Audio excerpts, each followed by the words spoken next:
Les personnes stupides ne sont pas nécessairement moins intelligentes, mais elles sont affaiblies sur le plan émotionnel et moral. Bonhoeffer. Dans notre société, il n'est pas rare d'observer des individus qui, par fanatisme, suivent aveuglément une idéologie, obéissent sans réflexion à un leader charismatique, ou rejettent toute critique et toute pensée divergente. Ce phénomène traverse l'histoire et se manifeste sous différentes formes. Mouvements politiques extrêmes, dogmes religieux inflexibles, ou encore adhésion inconditionnelle à certaines théories populaires, même lorsqu'elles sont manifestement erronées. Le théologien allemand Dietrich Bonhoeffer, en observant l'Allemagne sous le joug nazi, a identifié ce qu'il considérait comme un facteur encore plus pernicieux que la méchanceté elle-même: la stupidité collective. Selon lui, la stupidité est un ennemi bien plus dangereux que la simple malveillance, car elle prive les individus de leur capacité de discernement, les rendant vulnérables à la manipulation et incapables de percevoir les conséquences de leurs actes. Dietrich Bonhoeffer, figure clé de la résistance intellectuelle et spirituelle contre le nazisme, fut emprisonné en 1943 pour avoir participé à un complot contre Hitler. Témoin des atrocités perpétrées sous le Troisième Reich, il chercha à comprendre comment une nation entière, pourtant riche en culture, en philosophie et en pensée critique, avait pu sombrer dans une telle barbarie. Il aurait été facile d'attribuer ces crimes uniquement à la malveillance des dirigeants nazis et de leurs complices. Mais Bonhoeffer remarqua quelque chose de plus profond.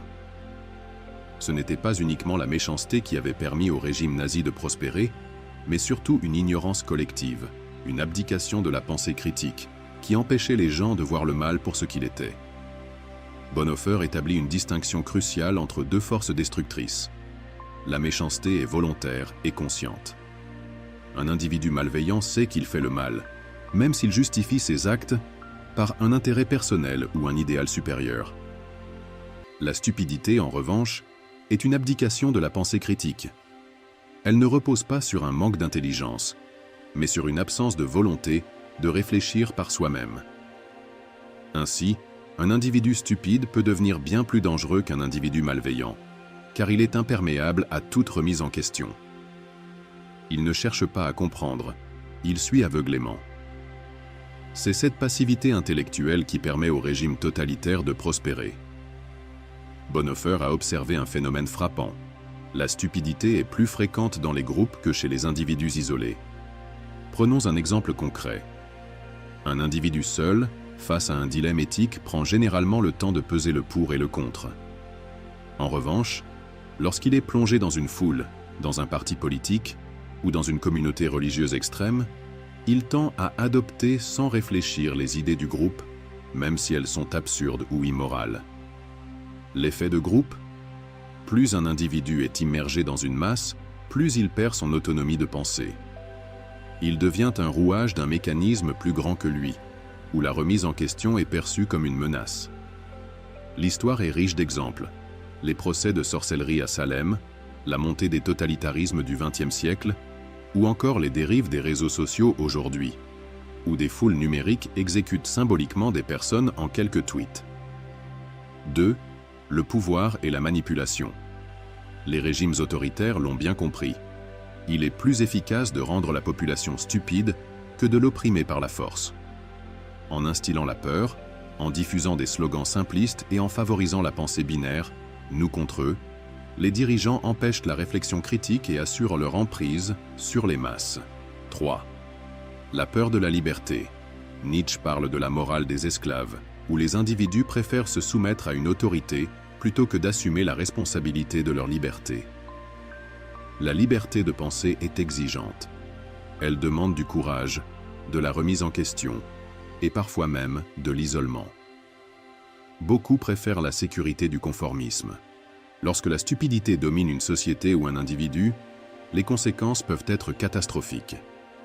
Elle engendre un aveuglement collectif, une incapacité à remettre en question ses croyances et une hostilité envers toute forme de différence. Les personnes sous l'emprise de la stupidité deviennent imperméables à la réalité. Elles adhèrent aveuglément à des idéologies absurdes, souvent contre leur propre intérêt. Pendant la crise économique de 1929, de nombreux citoyens désespérés ont adhéré à des discours populistes qui promettèrent des solutions miracles menant à la montée de régimes totalitaires en Europe.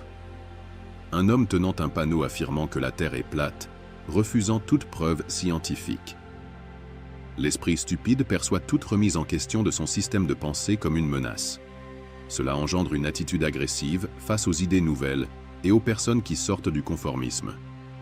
La chasse aux sorcières du Moyen Âge, où des femmes étaient accusées de sorcellerie simplement parce qu'elles étaient différentes ou possédaient des connaissances médicales. Une foule en colère brûlant des livres jugés hérétiques. Le conformisme pousse les individus à exécuter des actes inhumains sans remise en question, se cachant derrière l'excuse de l'obéissance. Lors du procès de Nuremberg, de nombreux criminels nazis ont justifié leurs actes en affirmant qu'ils ne faisaient qu'obéir aux ordres. Cette incapacité à penser par soi-même a conduit à l'un des pires génocides de l'histoire. Un soldat se tenant devant un tribunal, expliquant qu'il n'a fait qu'obéir aux ordres. Alors, comment combattre la stupidité? Bonhoeffer insiste sur 2 types de libertés essentielles pour s'émanciper de la stupidité. 1. La liberté extérieure. Il faut briser les chaînes des idéologies dominantes, sortir du cadre de pensée imposé et s'exposer à des perspectives différentes. Cela demande du courage, car aller à l'encontre du consensus dominant peut entraîner l'isolement social ou la marginalisation. Un accès à une diversité de sources d'information est crucial. Les régimes autoritaires contrôlent souvent les médias pour orienter la perception collective et maintenir la stupidité généralisée. À l'inverse, une société ouverte encourage la confrontation des idées et la réflexion critique. Exemple. Dans les pays totalitaires, ceux qui ont accès à des sources d'information alternatives développent une pensée plus critique. L'exemple de l'Allemagne de l'Est, où l'écoute clandestine de radio occidentale a permis à de nombreux citoyens de se forger une vision plus large du monde, illustre bien ce phénomène. 2. La liberté intérieure. La clé est d'assumer pleinement sa responsabilité intellectuelle. Cela signifie développer une capacité d'auto-analyse, de recul et d'humilité face à ses propres limites. Une personne libre intérieurement ne se laisse pas manipuler par les discours populistes ou simplistes, car elle a appris à identifier les sophismes et les raisonnements biaisés. Accepter l'incertitude est un autre aspect fondamental. La certitude absolue est souvent le signe d'un manque de réflexion. S'exposer à des idées qui dérangent permet d'évoluer intellectuellement, même si cela peut être inconfortable. Des études en psychologie montrent que les personnes ayant une pensée cognitive plus souple sont moins sujettes au dogmatisme et aux croyances infondées. Elles sont plus enclines à changer d'avis en fonction des preuves apportées. Dans un monde où l'information est omniprésente, lutter contre la stupidité est une obligation morale. L'ère numérique a amplifié le phénomène de désinformation, rendant plus urgent que jamais l'apprentissage de la pensée critique. Il ne suffit pas d'être éduqué. Il faut apprendre à détecter la manipulation, à reconnaître la propagande et à penser par soi-même. Le simple fait d'accumuler des connaissances ne protège pas de la stupidité si l'on ne sait pas les utiliser de manière critique. Cela commence dès l'enfance. L'école ne devrait pas seulement transmettre des connaissances, mais enseigner comment réfléchir, analyser et remettre en question. Développer l'esprit critique dès le plus jeune âge favorise des générations plus résilientes face aux influences néfastes des fake news et des manipulations idéologiques. Les médias et les réseaux sociaux ont une responsabilité dans la diffusion de l'information. Encourager des plateformes favorisant la diversité des opinions et la vérification des faits est essentiel pour préserver un débat sain et éviter l'uniformisation de la pensée. La Finlande a mis en place un programme d'éducation aux médias et à l'esprit critique dès l'école primaire. Ce programme vise à apprendre aux enfants à repérer les fausses newsletters, les manipulations informationnelles, ce qui a permis au pays de mieux résister aux campagnes de désinformation. Ainsi, combattre la stupidité passe par une démarche active et constante, impliquant à la fois l'individu et la société dans son ensemble. La stupidité collective ou individuelle a des effets désastreux sur la société. Elle empêche la remise en question, favorise l'intolérance et exonère les individus de leurs responsabilités morales.